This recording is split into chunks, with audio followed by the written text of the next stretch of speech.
کے دور کو بھی دیکھ لیجیے، جن کے نام پہ آج کے ماں آپ کے جشن منا رہے ہیں، جن کے نام پہ آپ نے جلسہ رچایا ہوا ہے، ذرا دیکھ تو صحیح میری ماں اور بہنوں تم بھی سنو، آج مسلمانوں کا کیریکٹر کتنا لوج ہو چکا ہے کہ 500 روپیہ دے کے اپنے بچے کو انگلش پڑھانے کا کام انسان کر تو رہا ہے، لیکن 100 روپیہ دے کے مولانا زیارت سے قرآن نہیں سکھوا رہا ہے، 200 روپیہ دے کے اپنے بچوں کو قرآن نہیں سکھا رہا ہے یہ مسلمان۔ ذرا آؤ غوث پاک کی بارگاہ میں چلا جائے تو غوث پاک کی زندگی کا اگر مطالعہ کرو گے تو اللہ اکبر در سے یہی ملی کہ قربان جاؤ، غوث پاک نے اگر سب سے پہلے اپنے قدم کو رکھا تھا تو دنیا کی یونیورسٹی میں نہیں رکھا تھا، بلکہ غوث پاک نے جب قدم رکھا تھا تو الحمدللہ مدرسے کے اندر رکھا ہوا تھا۔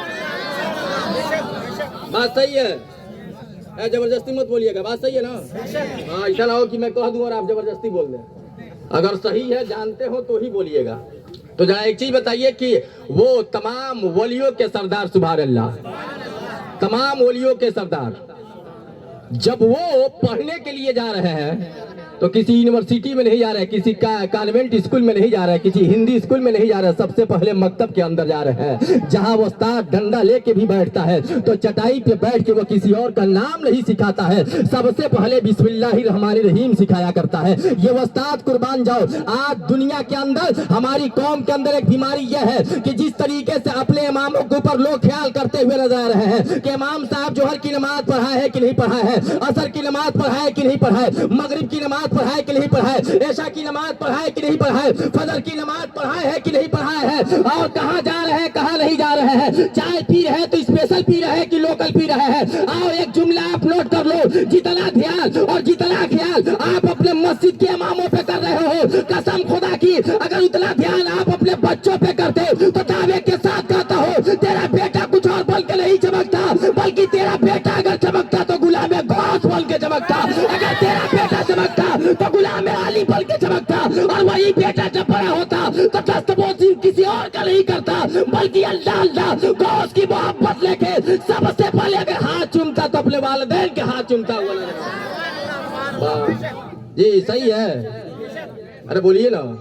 ہاں میں ایسے ہی تقریر کرتا ہوں کہ کم سے کم آپ بھی بولیں، اگر بات سمجھ میں آ رہی ہے تو پیار سے بولیں یا رسول اللہ، اور محبت سے بولیے یا رسول اللہ۔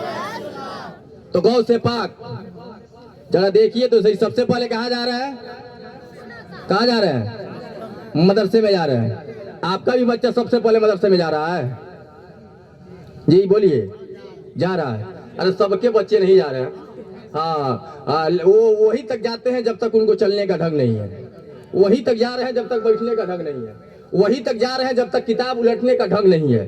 جیسے ہی بیٹھنا سیکھ لیا، چلنا سیکھ لیا، بستہ لے کے ڈھونا سیکھ لیا تو بیٹا اب یہاں جانے کی ضرورت نہیں ہے، ورنہ یہ مولوی تجھے وہ بتائیں گے جو شریعت کے اعتبار سے یہ لوگ بتایا کرتے ہیں، یہاں مت جائے، وہاں چل جہاں دنیا کے نظارے دکھائے جاتے ہیں، وہاں چل جہاں دنیا کی باتیں بتائی جاتی ہے۔ سنو، اگر غوث اعظم کے محفل میں بیٹھے ہو تو ایک سبق لے لو، وہی سرکار سیدنا غوث اعظم ہے، بچپنے کی زندگی ہے، اور بچپنے کی زندگی میں پڑھے لکھے لوگ بیٹھے ہوئے ہیں، ولیوں کی بارگاہ میں جاؤ اور جانے کے بعد ولیوں سے محبت کرو۔ ابھی میں آپ کو بتاؤں کہ اسی دنیا کے اندر چند لوگوں کا کہنا یہ ہے کہ ولی ہمیں کچھ دے نہیں سکتے، مر کے وہ مٹی میں مل جایا کرتے ہیں، کوئی فائدہ نہیں دے سکتے۔ آؤ ذرا دل پہ ہاتھ رکھ کے بتاؤ، اگر مردہ کوئی فائدہ دے نہیں سکتا تو جب آپ کے گھر میں کسی کی میت ہو جاتی ہے، آپ کے گھر میں جب کوئی مر جایا کرتا ہے تو آخر اسے کفن کیوں دیتے ہو جب تجھے کچھ دے نہیں سکتا ہے، آخر اس کے اوپر عطر کیوں لگاتے ہو جب تجھے کچھ دے نہیں سکتا ہے۔ اللہ اللہ، ولیوں کے مزاروں پہ منع کرنے والے ذرا یہ تو بتا دیجئے، نبی نے فرمایا ہے کہ اللہ اکبر، گاہے بگاہے کسی اور کے قبروں پہ مت جایا کرو، بلکہ جہاں تیرے والدین لیٹے ہوئے ان کے قبروں پہ جایا کرو، ان کے قبروں کی زیارت کیا کرو۔ تو ذرا دیکھو تو صحیح، جب اپنے ماں اور باپ کے قبروں کا دیکھنا ہمارے لیے ثواب ہے تو کیا ولیوں کے قبروں پہ جانا ہمارے لیے ثواب نہیں ہے؟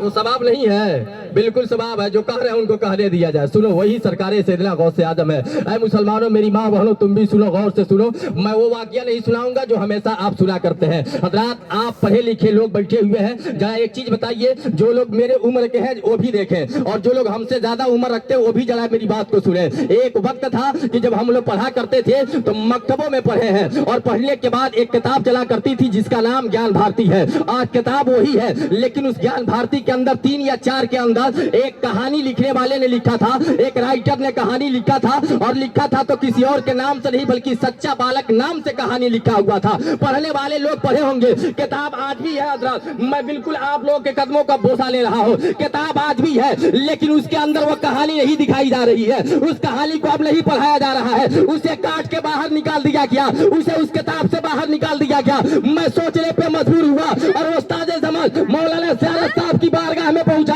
और पहुंच कर किया कि हुजूर जरा ये तो बता दीजिए, किताब भी वही है, लिखने वाला भी वही है, लेकिन इसके अंदर एक कहानी थी जिसे सच्चा बालक नाम से दुनिया जानती थी, आज आखिर इसे निकाल क्यों दिया गया है? तो जवाब ये मिला था, वह कहानी किसी और के नाम पे नहीं बल्कि वह कहानी लिखी गई थी तो गौसे पाक के नाम पे लिखी गई,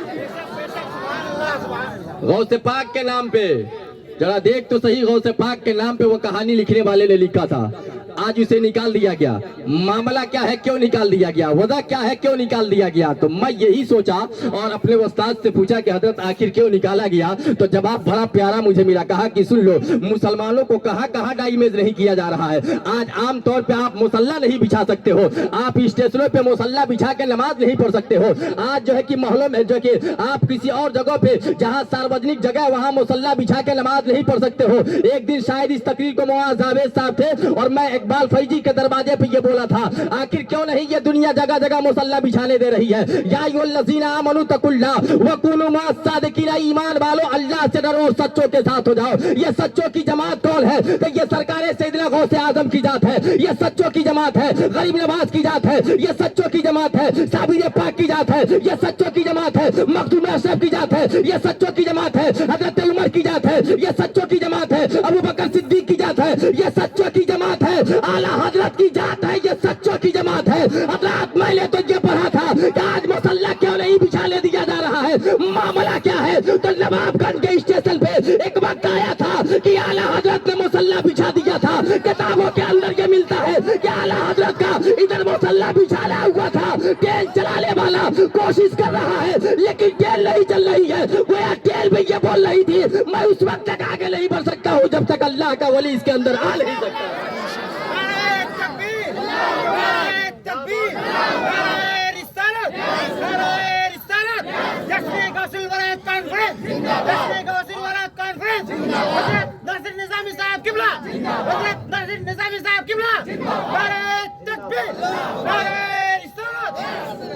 अच्छा, आप लोगों को कोई दिक्कत है? कहे बाबू है, इधर आओ, ये इधर आओ। आप लोगों को कोई दिक्कत है? ऐसा है ना, अब 13 तारीख को आप बाउंड्री पे खड़ा होइएगा।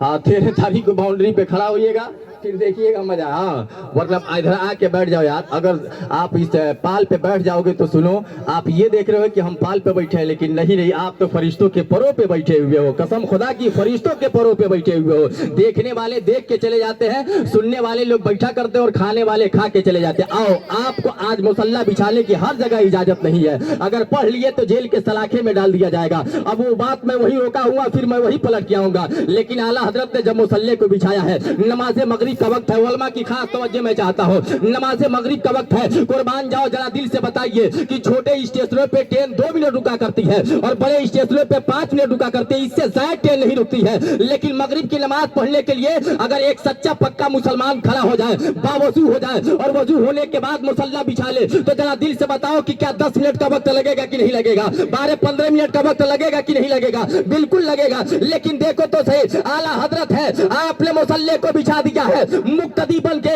उनके चाहने वाले खड़े हो चुके हैं। अब ड्राइवर इंजन को चालू कर रहा है लेकिन ट्रेन आगे नहीं बढ़ रही है। लोग परेशान और हैरान हो गए हैं। ड्राइवर के करीब पहुंचते हैं और पहुंचने के बाद अल्लाह अकबर, पूछा था ये बता क्या ट्रेन खराब है, क्या इंजन खराब है? तो जवाब दिया था कोई खराबी दिखाई नहीं दे रही है, इसके अंदर कोई खराबी नहीं है। कहा फिर आगे क्यों नहीं बढ़ाते हो, ये ट्रेन आगे क्यों नहीं चल रही है? कहा यही तो मैं भी नहीं समझ रहा हूँ। मुसलमानों देखो तो सही, आज नमाज से मोहब्बत हम नहीं कर रहे हैं, मस्जिद के मीनारों से आवाज आ तो रही है, लेकिन आज का नौजवान मोबाइल के अंदर मस्त पड़ा हुआ है। मस्जिद के मीनारों से आवाज आ तो रही है, 50 साल का बुढ़ा अपने घरों में बैठा हुआ है, मस्जिद के मीनारों से आवाज जरूर तो आ रही है, लेकिन मार बहने सीरियल देखने में मशगूल नजर आ रही है। तेरा बेटा कैसे गुलाम गौस बन के पैदा होगा, तेरा बेटा कैसे नबी का वफादार बन के पैदा होगा कि मस्जिद के मीनारों से आवाज आए तो तुझे हर काम छोड़ के अगर झुकना है